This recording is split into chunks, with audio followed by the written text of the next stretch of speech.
Hello everyone, my name is Aryan Shrivastava और आज के लेक्चर में हम मोशनल ईएमएफ से कुछ और रिलेटेड क्वेश्चंस को डिस्कस करेंगे। पहला क्वेश्चन है हमारे पास, अगर हमारे पास दो मेटल रेल्स हैं जिनका रेजिस्टेंस कैसा है, नेग्लिजिबल। ये वायर P1Q1 और P2Q2, रेजिस्टेंस 2 ओम दोनों का। 19 ओम के अक्रॉस हमें क्या फाइंड करना है, करंट। अगर ये दोनों वायर स्लाइड करते हैं 5 सेंटीमीटर पर सेकेंड से, पहला केस है इन सेम डायरेक्शन, अगर दोनों सेम डायरेक्शन में जा रहे हैं। दूसरा केस है इन अपोजिट डायरेक्शन, अगर ये इधर जा रहा और ये अपोजिट साइड में, उस केस में हमारा इस 19 ओम में करंट कितना होगा ये फाइंड करना है।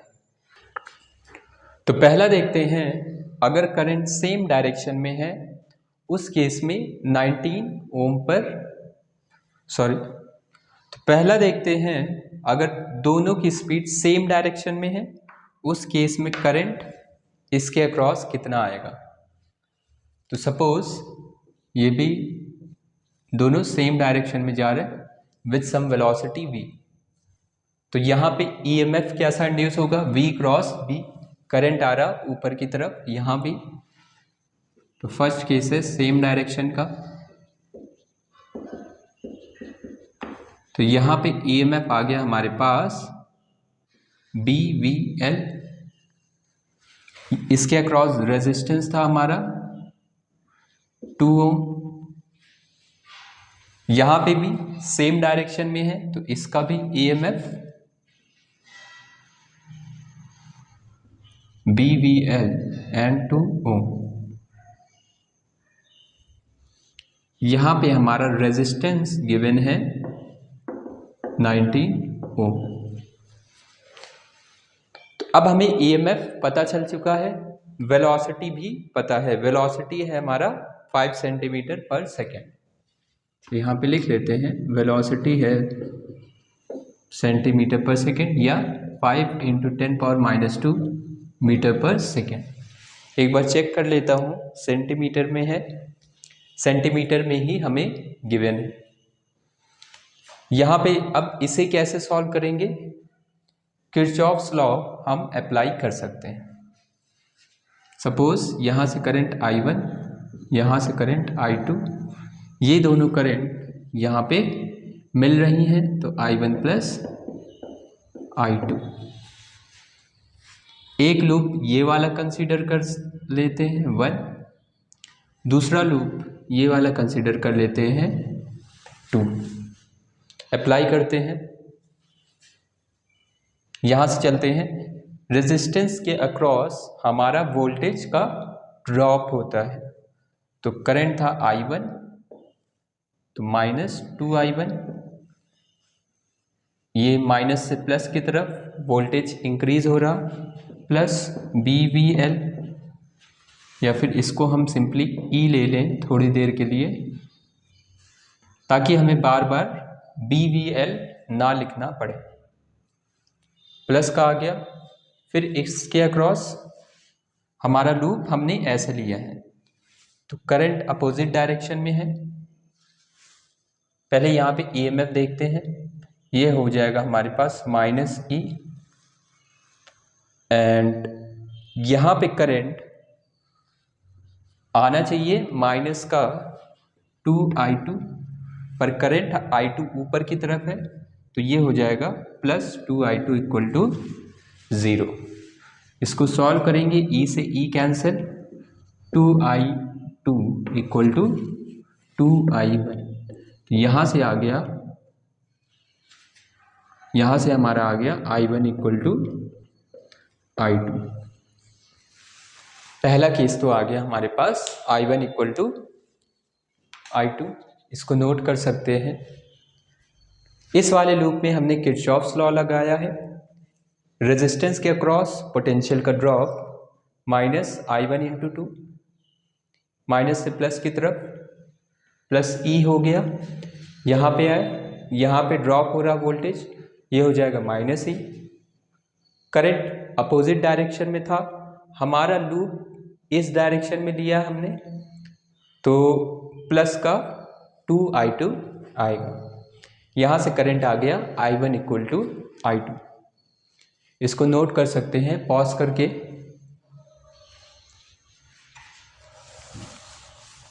अब हम देखते हैं, ये तो आ गया I1 और I2 इक्वल है, देयरफॉर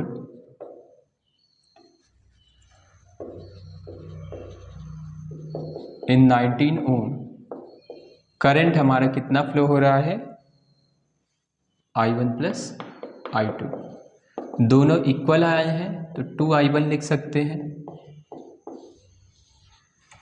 2I1 लिख सकते हैं। अब हम I1 का वैल्यू फाइंड करेंगे।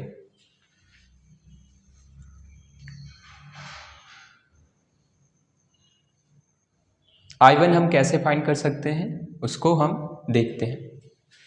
दूसरे वाले लूप में अगर किरचॉफ्स लॉ अप्लाई करें तो इसके अक्रॉस पोटेंशियल का ड्रॉप, तो in loop 2 -19 I1 plus I2, यहाँ पे करंट कैसा है, I2 ऊपर की तरफ, तो ये लूप हमारा करंट की डायरेक्शन में है -2I2, और माइनस से प्लस हो रहा है तो प्लस का E इक्वल टू 0। तो इक्वेशन में हमें गलती नहीं करनी है, I1 प्लस I2 या तो 2I1 लिखें या तो 2I2 लिखें, दोनों बात हमारे पास सेम। तो -19 into 2I2 minus 2I2 plus E equal to 0। 19 two ज़ा 38, 39 एंड 40,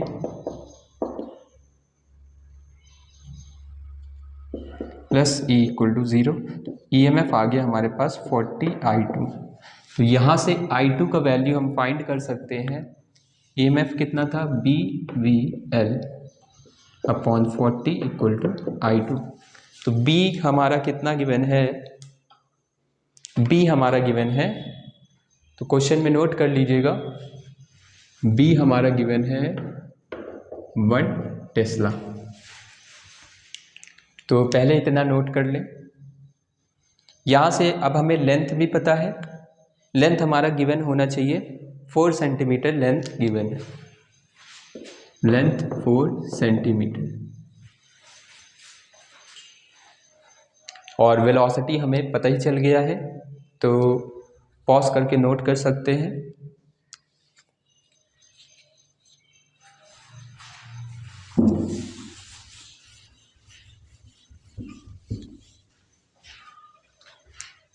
पुट कर देते हैं,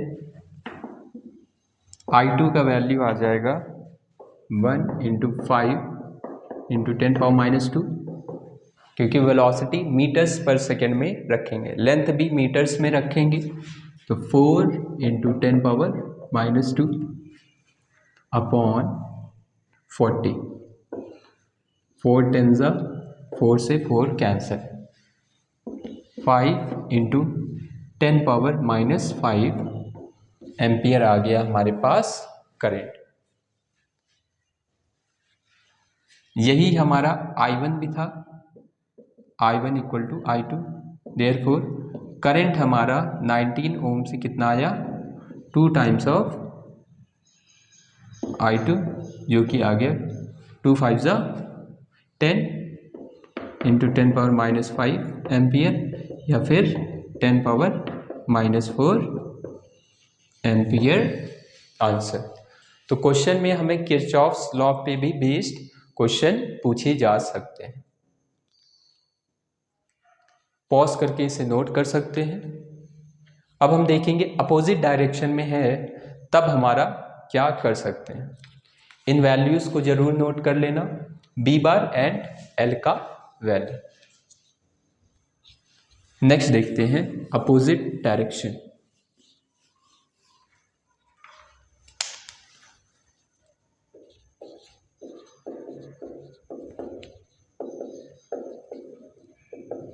तो तो अगर हम पहले वाले वायर को P1 Q1 था, इसको अगर अपोजिट डायरेक्शन में ले जाएंगे तो V क्रॉस B कैसा आएगा, करंट आ रहा नीचे की तरफ, तो मतलब करंट अगर नीचे की तरफ आ रहा तो हम इस बैटरी को ऐसे कुछ रिप्लेस कर सकते हैं, ये वायर इधर और दूसरा वायर हमारा इस तरफ जाएगा तो करंट आएगा ऊपर की तरफ, इसको बोल देते हैं I1, इसको बोल देते हैं I2।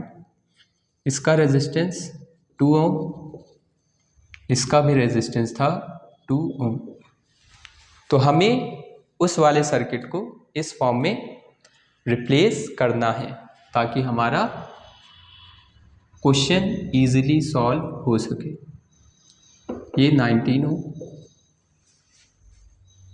ये हमारा EMF E की वैल्यू किसके इक्वल है, BVL। देखते हैं,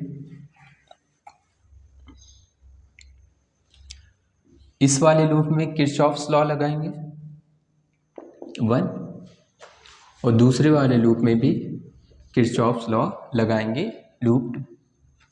यहाँ पे करंट I1 है, I1, यहाँ पे करंट कितना आ रहा, I2, मतलब इधर साइड कितना फ्लो हुआ होगा, I1 माइनस I2। तो इस वाले रेजिस्टेंस से कितना करंट जा रहा, I1 minus I2।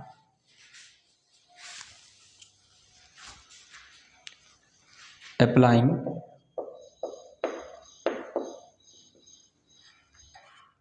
Kirchhoff's to loop 1, 2 आते हैं हम। इधर से अगर चालू करें तो -2I1, इसके अक्रॉस करंट कितना है I1, ये माइनस से प्लस हो रहा तो प्लस का E, अब करंट हमारा फ्लो किया, सेम डायरेक्शन में करंट भी है और हमारा लूप भी सेम डायरेक्शन में है, तो -2I2, माइनस से प्लस हो रहा है तो प्लस का E इक्वल टू 0। यहाँ से आया 2E equal to 2I1 plus 2I2, E and E ये कैंसिल हो गया, तो E आया हमारा I1 प्लस I2 के बराबर। ये तो आ गया E का वैल्यू, मतलब पहला इक्वेशन हमारा आ चुका है, क्योंकि करंट हमारे I1 एंड I2 है तो 2 इक्वेशन बनानी पड़ेगी, पहला बन चुका है। सेकंड देखते हैं,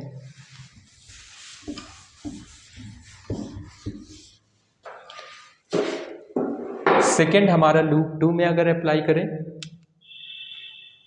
लूप 2 में अप्लाई करेंगे तो ऐसे डायरेक्शन में है, अगर इससे चालू करें -19I2,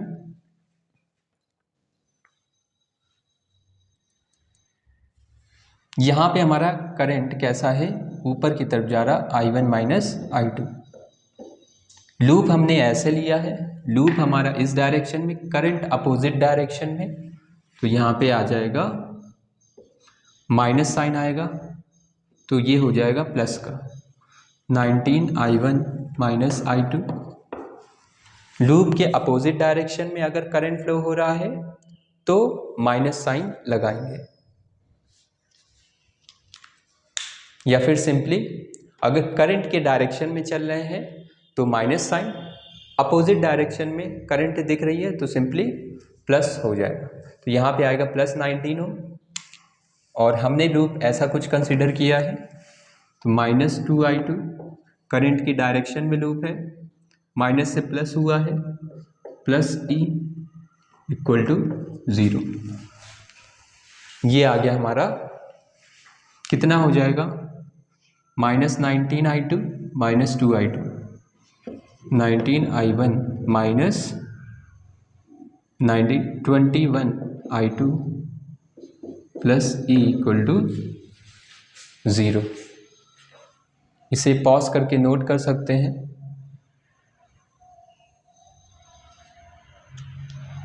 अगर ई की जगह पुट कर दें वहाँ पे second equation, put 1 in 2, 19I1 minus 21I2 plus I1 plus I2 equal to 0। तो यहाँ से हमारा कितना आएगा, 19 120I1 minus 20I2 minus 21I2 plus this 20I2 equal to 0। यहाँ से भी आया I1 इक्वल टू I2। तो देयरफॉर हम क्या बोल सकते हैं, यहाँ पे करंट कैसा है, माइनस है। करंट इन 19 ओम हमारा कितना आ गया, I1 minus I2 equal to 0 ampere हमारा आंसर आ जाए। तो इसको भी पॉज करके नोट कर सकते हैं।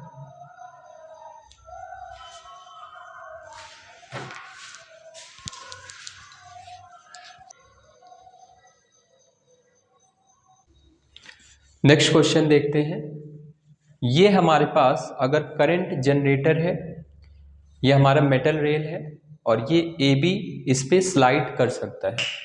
ए बी वायर इस मेटल रेल में स्लाइड कर सकता है। तो हमें बताना है velocity as a function of time निकालना है। इस वायर का जो भी वेलोसिटी होगा वो टाइम के साथ साथ कैसे चेंज हो रहा है वो फाइंड करना है। ये करंट जनरेटर है, मतलब इसकी वजह से यहाँ पे करंट फ्लो होगा। इसमें से करंट कितना फ्लो हुआ, आई। इस आई करंट की वजह से क्या होगा, हमारा मैग्नेटिक फोर्स लगेगा। क्या होता है, I L cross B due to I. तो एल का डायरेक्शन करंट का डायरेक्शन, बी अंदर की तरफ तो फोर्स लग रहा है बाहर की तरफ एफ एम। कितनी वैल्यू आएगी, आई बी एल। मतलब यही फोर्स हमारा रिस्पॉन्सिबल होगा इसको एक्सेलरेट करने के लिए, क्योंकि हमने कोई भी वेलोसिटी नहीं दी है।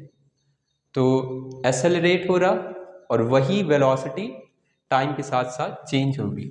तो एम ए, अगर वायर का मास हमारे पास, मास कितना है suppose M, F equal to M A apply किया तो हमारा वायर का एक्सेलरेशन आ जाएगा I B L upon M. Acceleration से D V upon D T अगर यूज कर दें तो हमारा वेलोसिटी में चेंज आ जाएगा टाइम के साथ। तो डी वी आ गया I B L upon M D T. तो सपोज 0 से v तक आने के लिए t टाइम लगा, 0 से t टाइम तक वेलोसिटी कितना इंक्रीज हुई, 0 से लेके v तक। I हमारा कांस्टेंट है क्योंकि करंट जनरेटर कांस्टेंट करंट भेज रहा है, b भी कांस्टेंट है, l भी कांस्टेंट है, वायर का जो लेंथ है वो कांस्टेंट है, मास भी कांस्टेंट है। तो ये तीनों टर्म्स बाहर आ जाएंगी। यहाँ पे हमारा आएगा v इक्वल टू, ये हमारा हो जाएगा v equal to I B L upon M into T. ये हमारा आ गया velocity as a function of time. इसको नोट कर सकते हैं पॉज करके।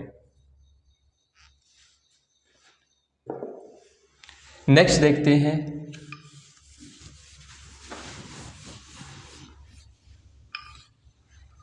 सपोज हमारे पास ये दो मेटल रेल्स हैं, दो मेटल रेल्स हैं और इनमें हमने ये वायर स्टार्टिंग में क्या है, ए बी वायर, जब ये करंट जनरेटर कितना करंट सप्लाई कर रहा है, आई करंट। जब ये current generator I current supply कर रहा है तो ए बी हमारा रेस्ट में रहता है, ए बी रिमेन्स स्टेशनरी, इसका हमारा मास हमें गिवन है m, इसका लेंथ है l।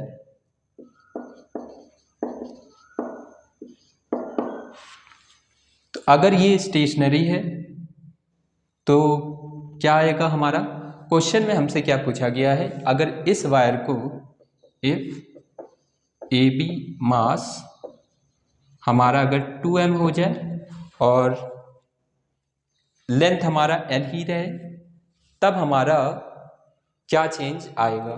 सीधी सी बात है, वायर एक्सेलरेट करेगा क्योंकि स्टेशनरी है नहीं, तो वो एक्सेलरेशन हमें फाइंड करना है।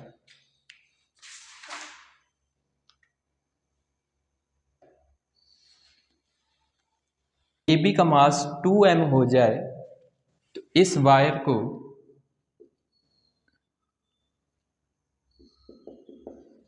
हमें क्या निकालना है? Then time required by A B to travel L distance, कितना टाइम लगेगा एल डिस्टेंस ट्रेवल करने में। तो इस क्वेश्चन को पहले एनालाइज करते हैं कि यहाँ पे क्या हो रहा है।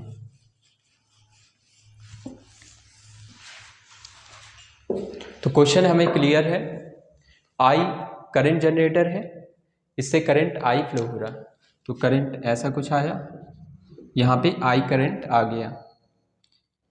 अब ये वायर नीचे नहीं जा रहा, ये वर्टिकल रखा हुआ है, नीचे नहीं जा रहा, इसका मतलब क्या होगा? इसका जो वेट है mg, उसे कोई ना कोई फोर्स बैलेंस कर रहा होगा। इस करंट की वजह से क्या आएगा? Magnetic force L cross B, L current की डायरेक्शन में, B हमारा होना चाहिए ऊपर की तरफ, तो यहाँ पे डॉट होना चाहिए।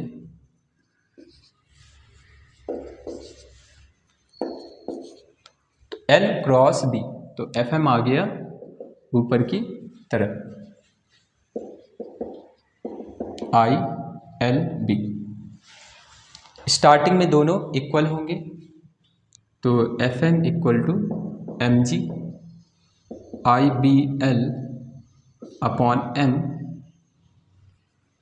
IBL इक्वल टू mg, तो यहाँ से B का वैल्यू आ गया mg अपॉन IL। ये कैसा होना चाहिए? आउटसाइड। ये फ्लक्स कैसा होना चाहिए? मैग्नेटिक फील्ड बाहर की तरफ होनी चाहिए। अब अगर इस वायर को हम रिप्लेस कर दें 2mg से,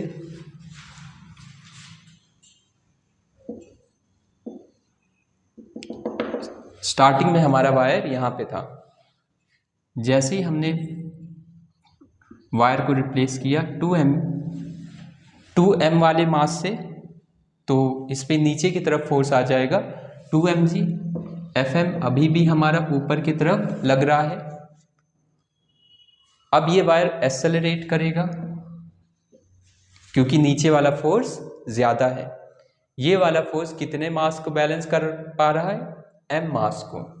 2mg को बैलेंस नहीं कर पा रहा है, तो एक्सेलरेशन कितना आएगा? 2mg minus FM equal to इसका मास इंटू एक्सेलरेशन। यहाँ पे गलत नहीं करना है, मास हमारा वायर का 2m है, तो 2m इंटू a।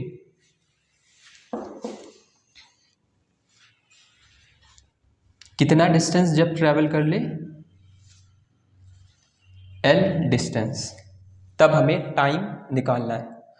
तो पहले हम एक्सेलरेशन फाइंड कर लेते हैं। 2mg माइनस FM कितना है?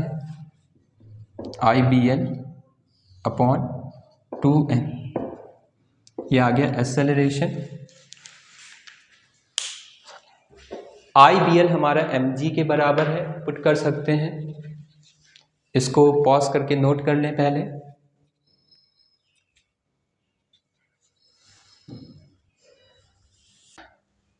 तो इस वाली इक्वेशन में हम क्या करेंगे?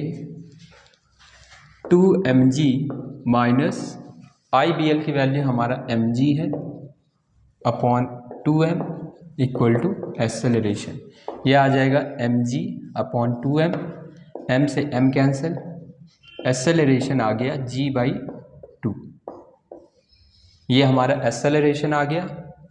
तो l डिस्टेंस में कितना टाइम लगा,